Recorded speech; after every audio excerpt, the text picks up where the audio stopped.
Jesus is here talking to the 70 disciples who had just come back from their missionary tour. And here's what he says to them in Luke chapter 10, verse 18. And he said to them, I saw Satan fall like lightning from heaven. Now, when did this happen? When did Satan fall like lightning from heaven? And of course, we answer quickly, when he sinned and got kicked out of heaven. And so we're going to stage one. Here's the passage we usually think of in Revelation chapter 12, verses 7 to 9. And war broke out in heaven. Michael and his angels fought with the dragon, and the dragon and his angels fought, but they did not prevail, nor was a place found for them in heaven any longer.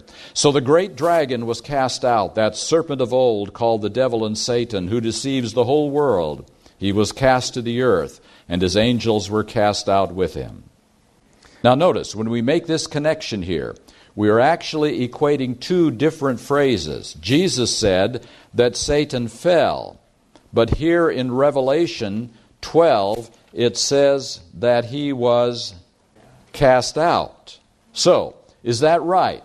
Are these two phrases equivalent? Now, before we move along, please notice the Bible reference. It is Revelation chapter 12, verses 7 to 9. Okay, now the plot thickens a bit as we move on to stage 2. Notice what Jesus says in this verse, John 12, verse 31. Now is the judgment of this world. Now the ruler of this world will be cast out. All right, now this is just before the crucifixion. And we usually think of that event as the time when the ruler of the world was cast out. So is Satan's being cast out in this verse the same as his being cast out in Revelation 12? Now, if it is, does that mean that Revelation 12 is really talking about the crucifixion? Then what's the fall from heaven before the creation of the earth? Desire of Ages, page 761. Christ bowed his head and died. And I heard a loud voice saying in heaven, now is come salvation and strength and the kingdom of our God and the power of his Christ. For the accuser of our brethren is cast down, which accused them before our God day and night. Now notice the passage here that she is quoting from. Revelation chapter 12 and verse 10.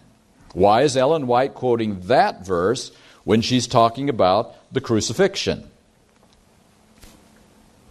And for what it's worth, is there any difference between being cast out and cast down? Well, a little bit confusing, isn't it?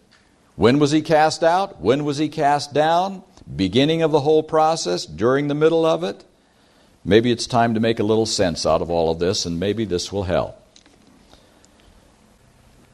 Manuscript Releases, volume 12, page 411. After the crucifixion, Satan saw that he had overreached himself.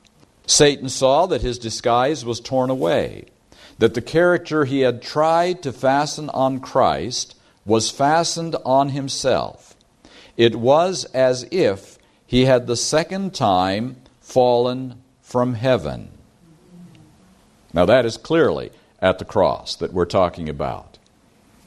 It's like there's something about these two events, the fall of Satan in heaven and the death of Christ on the cross, that is so similar that inspired writers seem to put them all together and use similar phrasing and make them almost like one event. Actually, Ellen White even made the linkage stronger. Youth Instructor, June 21, 1900. God looked upon the victim expiring on the cross and said, "It is finished. The human race shall have another trial. The redemption price was paid, and Satan fell like lightning from heaven." All right?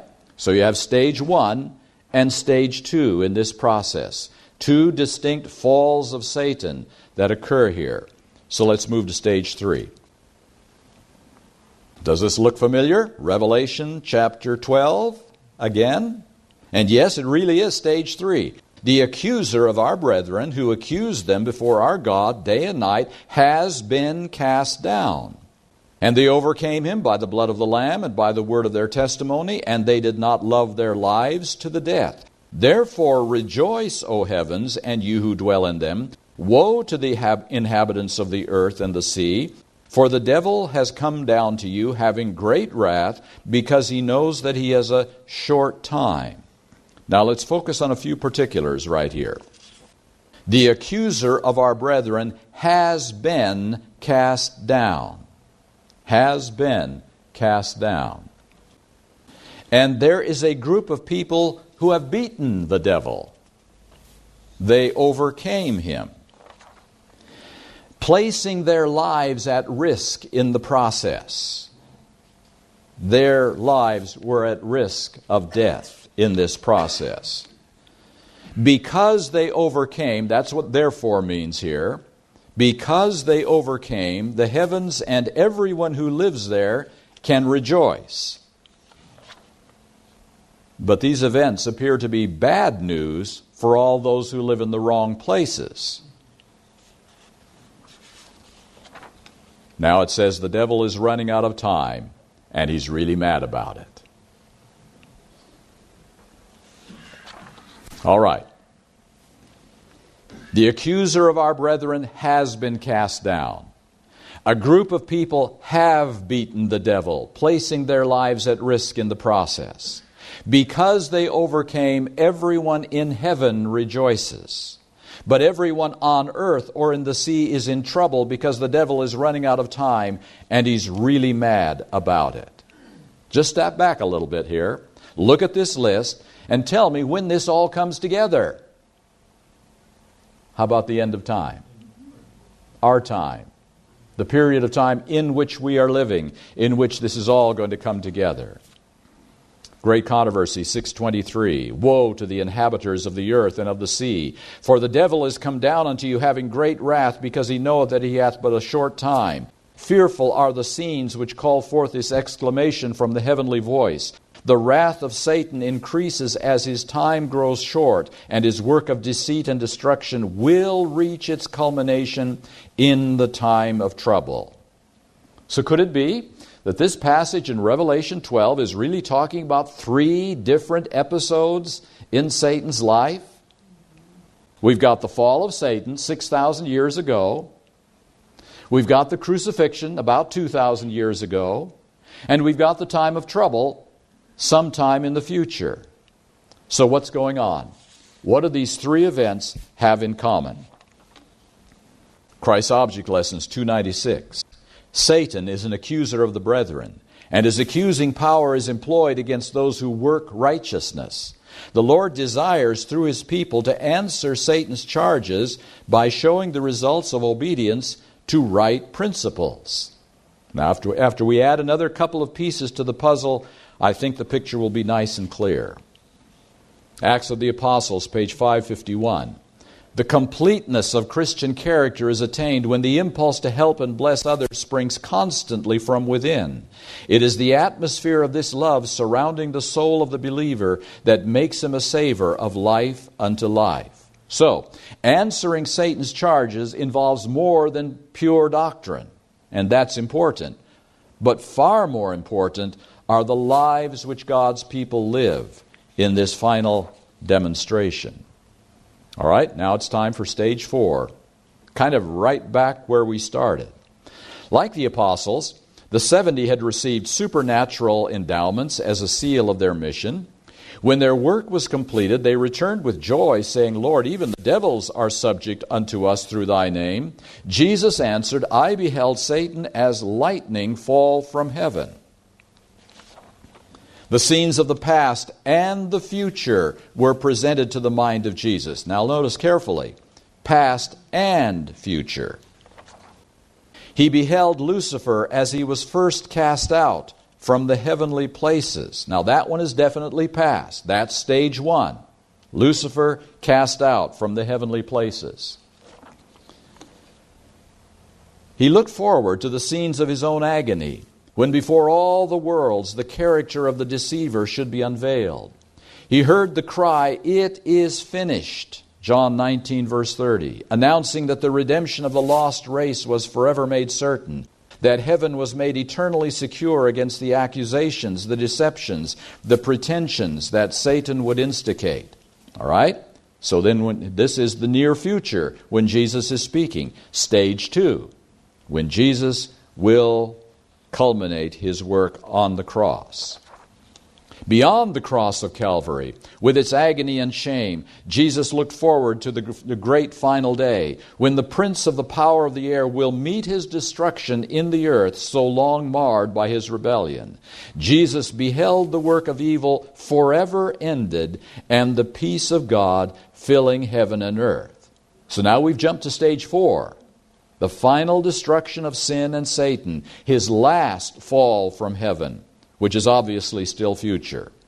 All right, what about stage 3? Here it comes. Henceforward, Christ's followers were to look upon Satan as a conquered foe. Upon the cross, Jesus was to gain the victory for them. That victory he desired them to claim, he desired them to accept as their own. All right? Stage 3 is not quite as well defined as the others, but they're all there. And where is this little gem that we're reading from? Desire of Ages, page 490. Have you read Desire of Ages recently? It's all there. The great controversy and how it will be settled. A quick recap. 6,000 years ago, the members of the Godhead understood Satan's plans and arguments and rejected them. Satan was cast out of heaven. 2,000 years ago, angels and unfallen worlds understood Satan's plans and arguments and rejected them. That's when Jesus died. Near future, hopefully, the 144,000 will understand Satan's plans and arguments and will reject them.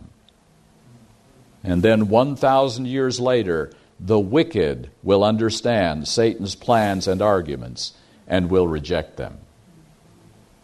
Does God have a good plan? Does he understand how to make this happen so that there will never be another uprising of sin in the world and the universe? All right, who is missing from this picture, though? We have the members of the Godhead. We have the angels in the unfallen worlds. We have the 144,000. We have the wicked. Well, it's the righteous dead. Where are they? Now hold that thought. We're going to come back to them in just a little bit. The fall of Satan. Now naturally it's easier to understand the first two parts since they've already happened. But you know, the most important part of this whole sequence for us is stage 3, isn't it? Because we actually have a chance to do something about that one. We didn't have much to do in stage 1. We didn't have much to do in stage 2. We won't have much to do in stage 4.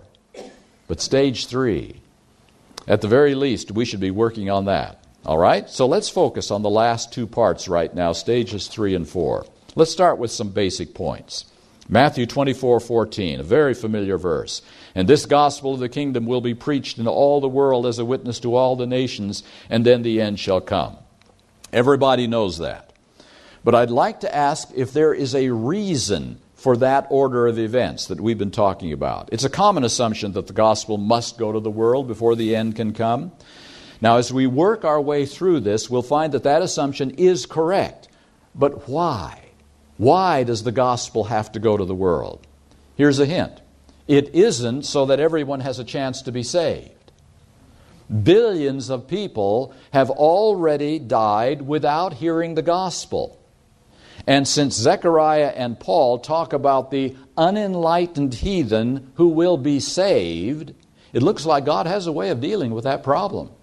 The people who never have a chance to hear the gospel and yet will find salvation. So why does this gospel need to go to all the world? What's the point of that? The real point is, which gospel is this gospel? If the Pope could preach an evangelistic series that was broadcast to every person on earth, would the end come? How about Benny Hinn, or Pat Robertson, or James Dobson, or Joel Osteen? Ted Wilson, or Dwight Nelson, or Doug Batchelor, or Mark Finley. The point is, this gospel has to be complete, mature, and powerful enough to bring on the end. That's what this gospel, which goes to all the world, must be. To whatever extent my gospel falls short of that, I fall short of ever finishing God's work, no matter how much I do. In the Lord's service, you see, quality is always more important than quantity. Our failure, my failure, to master the science of salvation is the greatest holdup in the great controversy today. And Scripture talks about that holdup in the Lord's plans. And after these things I saw 4 angels standing at the 4 corners of the earth, holding the 4 winds of the earth, that the wind should not blow on the earth, on the sea, or on any tree. Then I saw another angel ascending from the east, having the seal of the living God. And he cried with a loud voice to the 4 angels to whom it was granted to harm the earth and the sea, saying, Do not harm the earth, the sea, or the trees, till we have sealed the servants of our God in their foreheads. And I heard the number of those who were sealed, 144,000 of all the tribes of the children of Israel were sealed. So, what's the holdup? The sealing is holding up God's plans. It is also holding up Satan, by the way. He started falling a long time ago, and he should have hit the rocks by now. But it's only because we're not ready. I'm not ready for the sealing that he seems to still be floating down and hasn't fallen completely yet. All right, why can't God's plans go ahead without the sealing? What makes this sealing so necessary? What does it accomplish? Let me toss another verse into the mix here. Ephesians chapter 3, verse 10. To the intent that now the manifold wisdom of God might be made known by the church to the principalities and powers in the heavenly places. Notice it says here, by the church. Somehow the church, people like you and me, will provide a demonstration of the manifold wisdom of God that is so different than anything else the world has ever seen, that the principalities and powers in the heavenly places will learn something new. It's quite a thought. That demonstration is to be made through the sealing. So now we can say that it is the need for the demonstration of the wisdom of God that comes through the sealing of the 144,000 that is holding things up. That looks like a pretty loaded question, doesn't it? What is the wisdom of God? Almost a presumptuous question. After all, who am I to be talking as if I understand the wisdom of God? Well, bear with me a little bit. Let's consider what we can learn by asking 4 questions about this specific part of God's wisdom that is to be demonstrated to the principalities and powers of the heavenly places by the church. What plans are being held up? What wisdom of God could possibly require demonstration? What specifics need to be demonstrated? And can the sealing demonstrate what is needed? We're just going to walk our way through these in order. So our first question is obviously, what plans are being held up? Well, the plans we started out talking about, the end that is to come after the gospel goes to all the world. In other words, everything from the sealing on. That's what's being held up. And 5 big items stand out. The close of probation, the time of Jacob's trouble, the second coming, the reward of the righteous, the destruction of the wicked. Those plans are being held up. They are waiting. Okay? Hold that thought a little bit. We'll go to our second question. What wisdom of God could possibly require demonstration?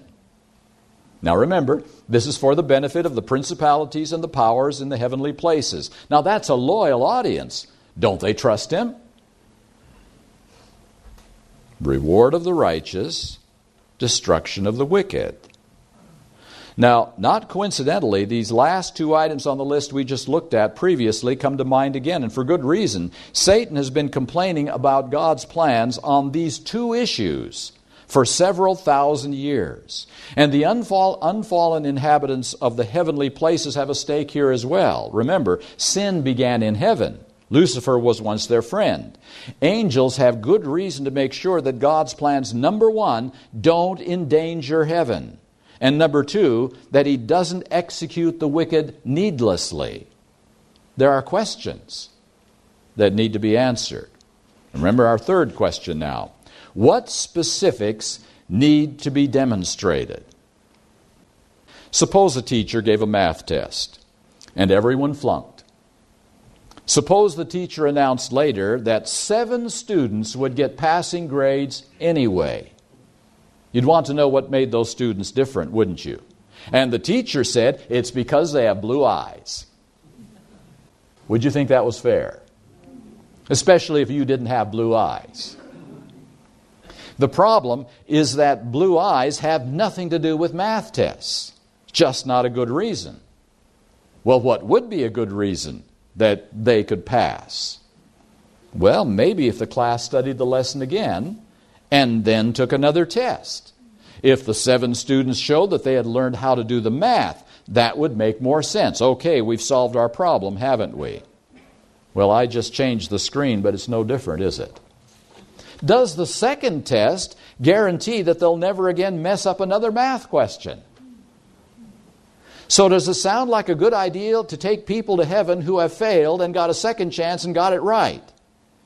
Even passing a second test. And what about those who failed twice and he gave them a third test? What if the teacher gave them a fourth test? Wouldn't they learn sometime? How many chances should someone get before the teacher says, I give up, this student is hopeless? And how can you say that when the consequences aren't just a failing grade, they're eternal death? On what basis can God take people to heaven safely? So back to our question. What specifics need to be demonstrated? To justify His government's rulings on the reward of the righteous and the destruction of the wicked, God needs to do 3 things. Number 1, show that there is a good reason some are lost and some are saved. Now, this is vitally necessary to counter Satan's claim that because God's people have sinned, they are no more entitled to salvation than he is. Or better yet, he deserves salvation just as much as they do. God has got to show there's a good reason that some are lost and some are saved. All right? Number 2, to show that the people he wants to take to heaven are safe to have there. Don't you think the unfallen inhabitants of the universe are a little afraid of having us as their next door neighbors? Don't you think they need to know that the ones that will be there are safe, completely saved? And then the third one, to show that there is nothing more that even God could do to help the wicked. To establish that God's love and His justice are entirely compatible, the wicked need to be proved to be completely lost without hope of redemption. And so here's our fourth question. Can the sealing demonstrate what is needed?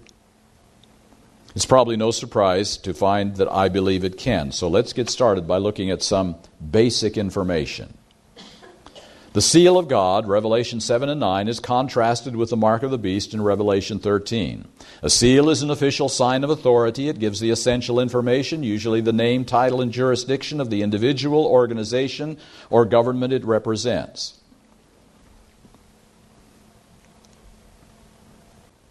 All right. This information is found in the Sabbath commandment, the name, the Lord, the title, the Creator, the jurisdiction, heaven and earth. The mark of the beast is readily identified as the claim to have changed the Sabbath to Sunday. And then in the little book, The Faith I Live By, page 287, a settling into the truth so they cannot be moved. All right? So far, so good. The Sabbath is the seal of God's government. Knowledgeable and determined opposition to God's authority in the form of Sunday exaltation is the mark of the beast. When God's people settle into the truth intellectually and spiritually so that nothing can move them, they will receive the seal of God. That's very basic information. The seal of God is placed in the foreheads of the 144,000 before the close of probation. The close of probation marks the end of Christ's work as high priest in the most holy place of the heavenly sanctuary. Now, I used to think that the seal of God was sort of a diploma, a sort of heavenly good housekeeping seal of approval. But it finally dawned on me that the seal is given before the final test. Teachers don't do that. You don't hand out diplomas before you know whether or not the student has passed the finals. So what's going on here? The conflict between the observance of Sabbath and the mark of the beast reaches its peak during the time of Jacob's trouble, when those resisting the combined religious, political of the world are condemned to death.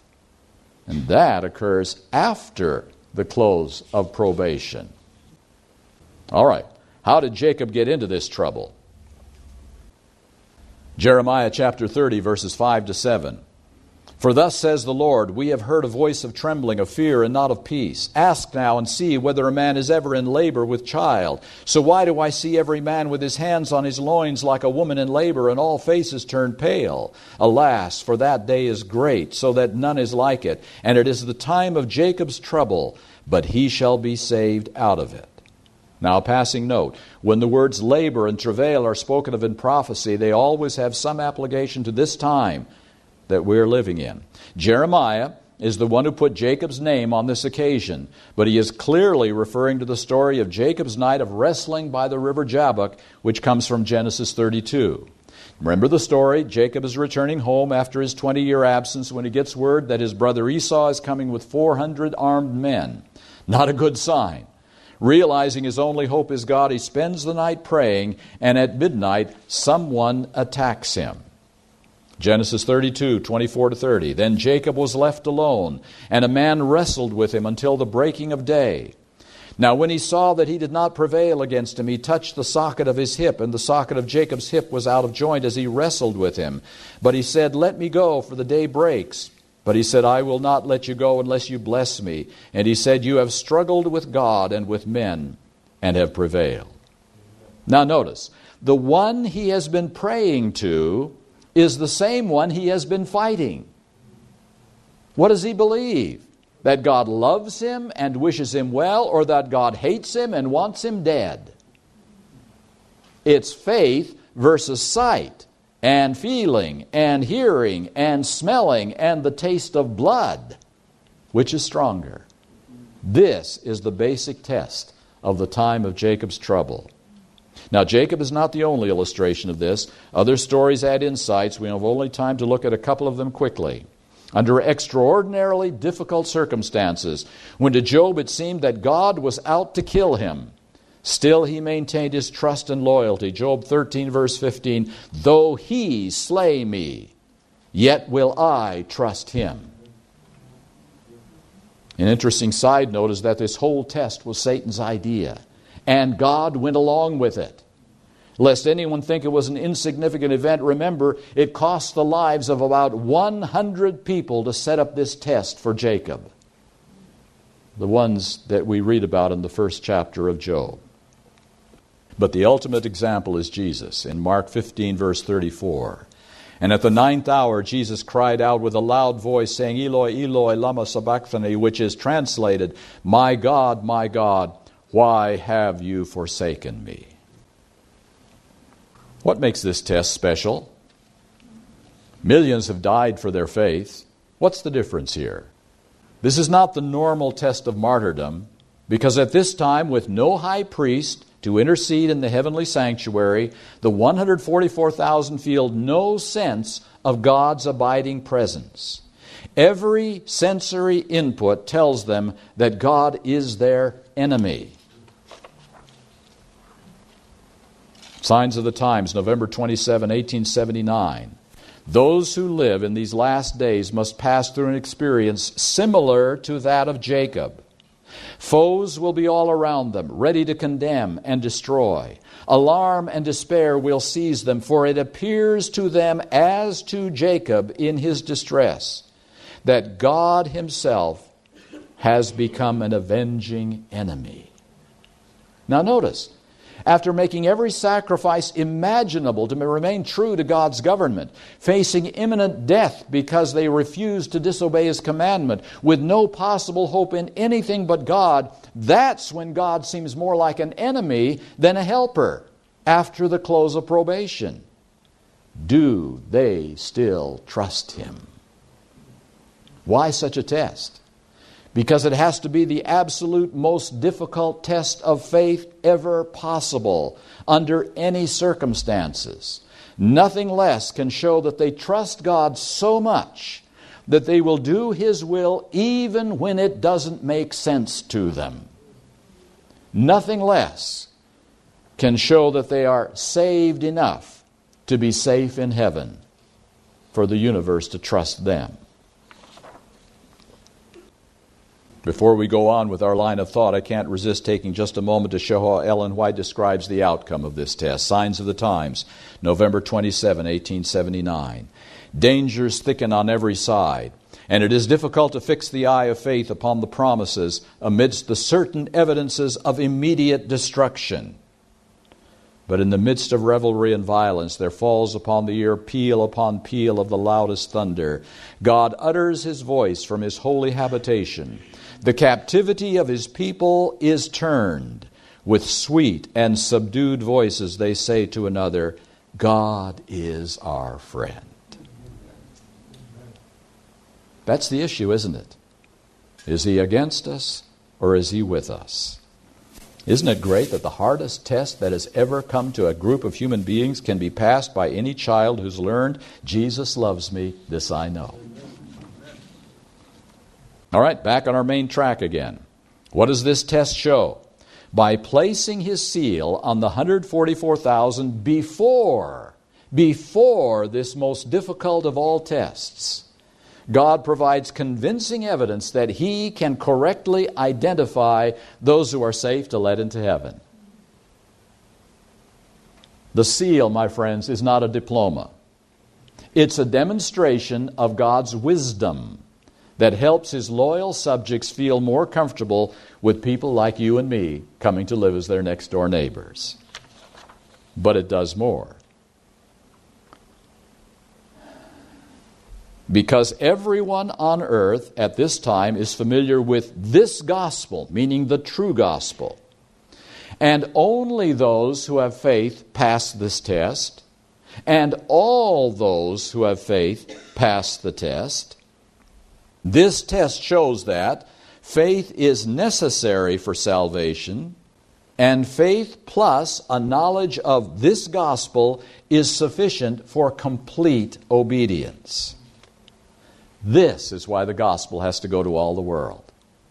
You see, the test can't be carried out properly without simplifying the situation down to a single variable. Only when the question of knowledge is standardized throughout the whole world understands what God is saying and what the issues are, can the role of faith be clearly seen. It's a bit like working on a car. You don't do a major engine overhaul and switch gasoline brands at the same time, because you don't know which is going to solve the problem. Your car's performance might change, but you wouldn't know why. You have to stick with one variable, and the variable has to be faith. Who has faith? Why is all this important? Aside from proving that the 144,000 are safe to let into heaven, the demonstration happens to be exactly what is needed to take care of that one group of God's creatures who got left out of the 4 stages of Satan's fall. Remember them? The righteous dead.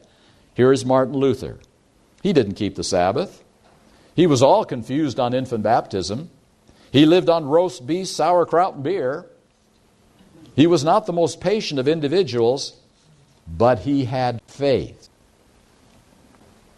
Now Jesus says, I can teach Martin Luther the details of this gospel when I get him to heaven. But the investigative judgment has already found that he had true faith. Is it okay with everyone if I take him home with me? And there won't be a single voice to raise an objection, because righteousness really is by faith. Righteousness really is by faith, always has been, always will be. I really like it when things make sense. Martin Luther's faith allows him to be saved with an incomplete knowledge of God and His plan of redemption. But something more is necessary before Satan's arguments can be cast down. Something more is necessary. What the test shows. Review and Herald, April 16, 1901. All heaven is waiting to hear us vindicate God's law.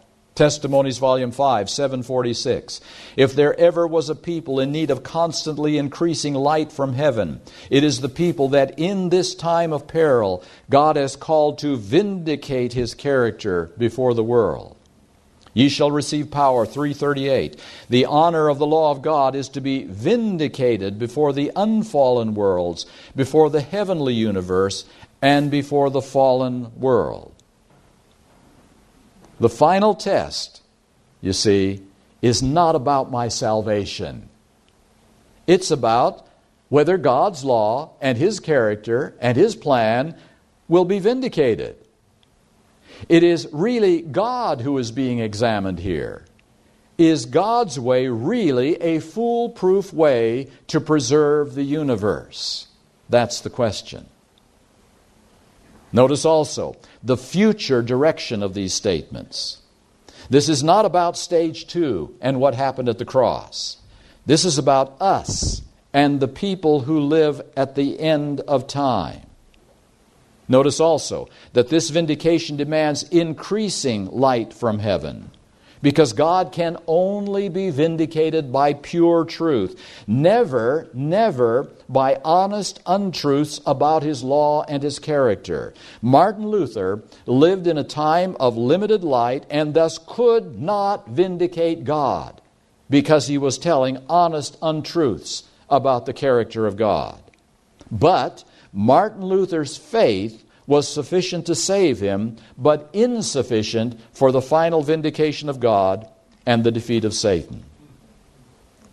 So, do we need light from heaven? This last test is not about our salvation, although that's involved. It is to answer all the remaining questions on all levels, fallen and unfallen. The remnant of Revelation 12 was not called into existence to repeat the mission of Martin Luther or John Wesley or Billy Graham. It was called to vindicate God's way of accepting and rejecting sinful men and women.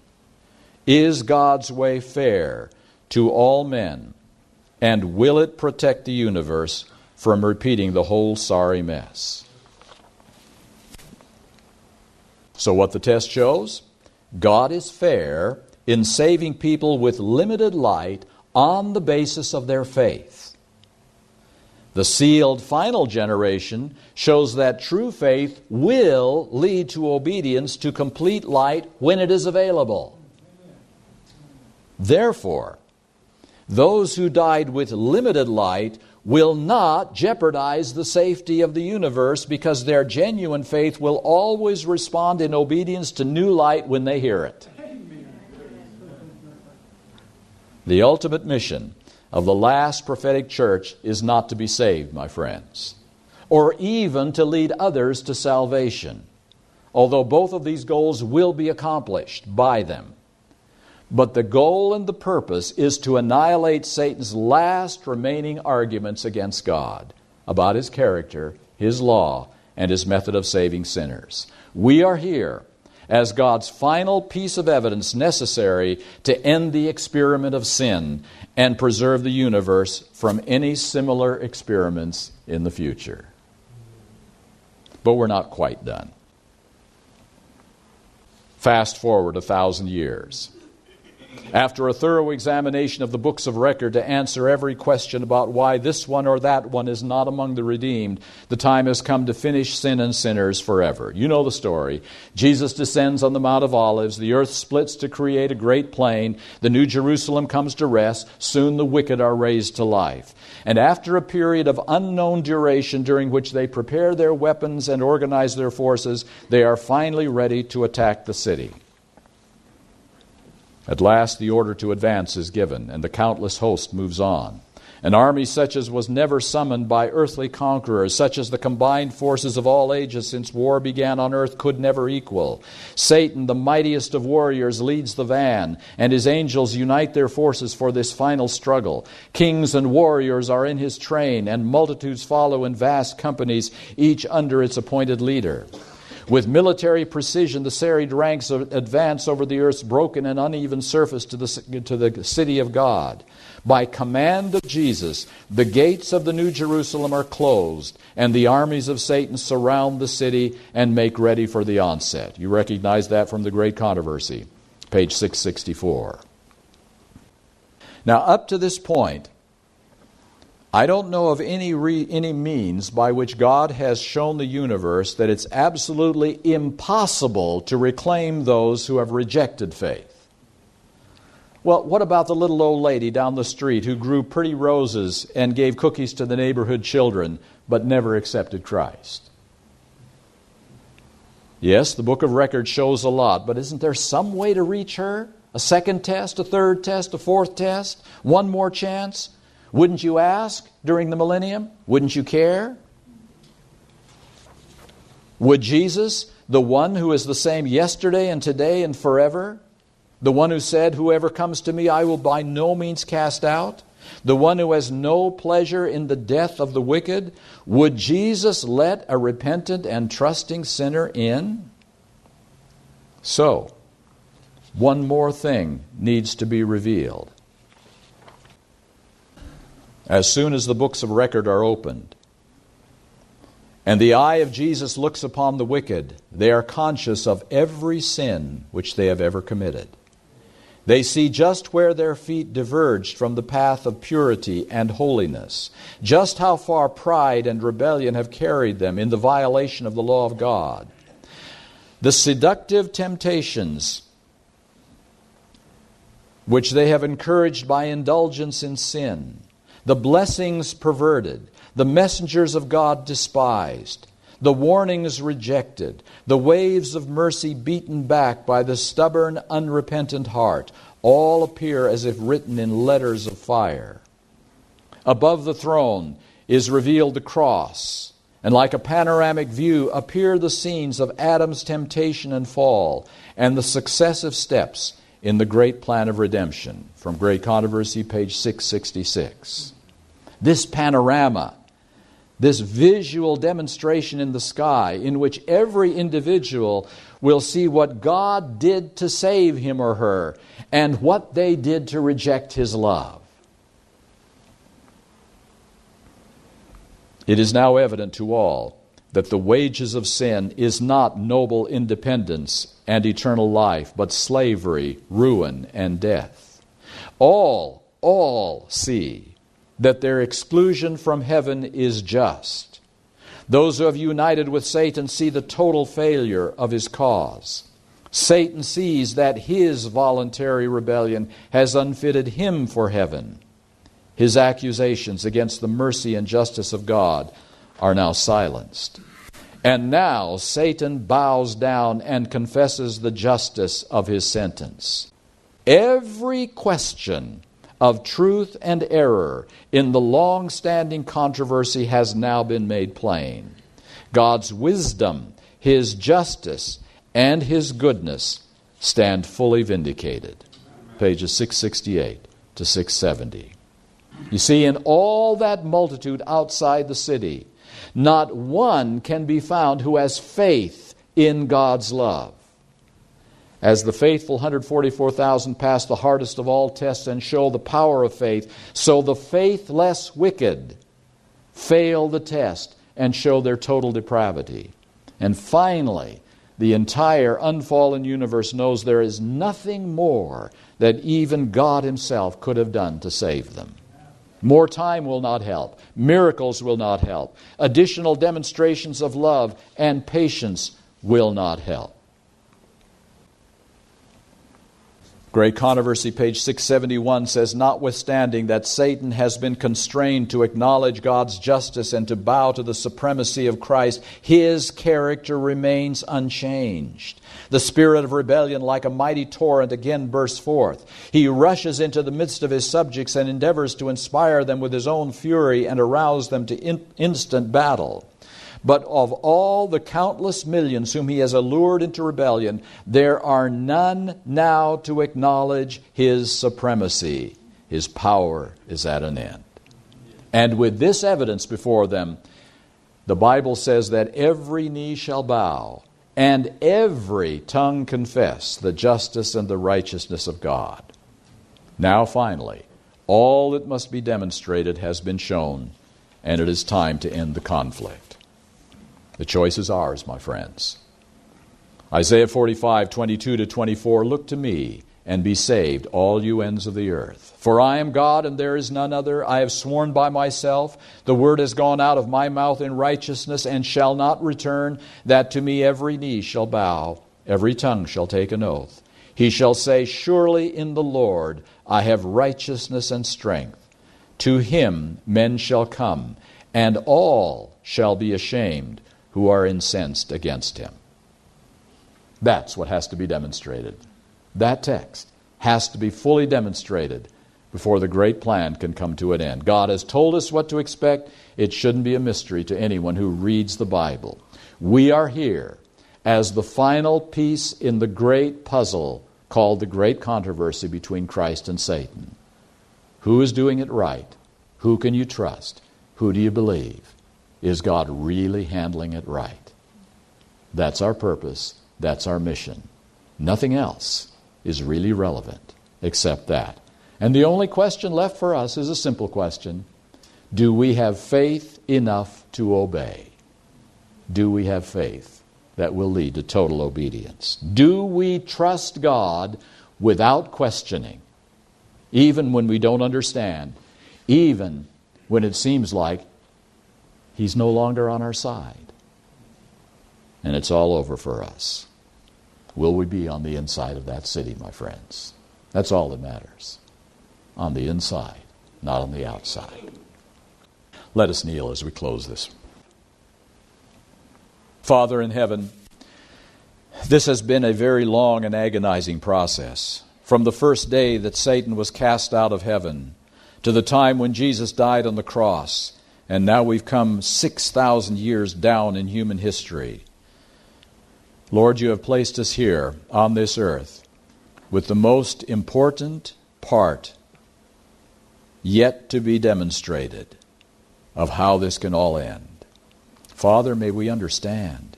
May we understand what's at stake right here. May we realize that we are here to demonstrate, to prove to the unfallen universe and to the fallen world that you, God, can be trusted, no matter what the outside evidence shows. That even though things don't make sense to us, that you will deliver and prove your way to be right. So, Lord, help us to be on that side. May we have the sense of who we are and why it is important that we are here.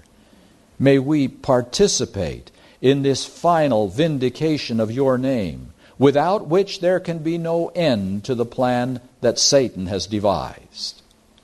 May we realize how crucial this generation is to the final events of Earth's history.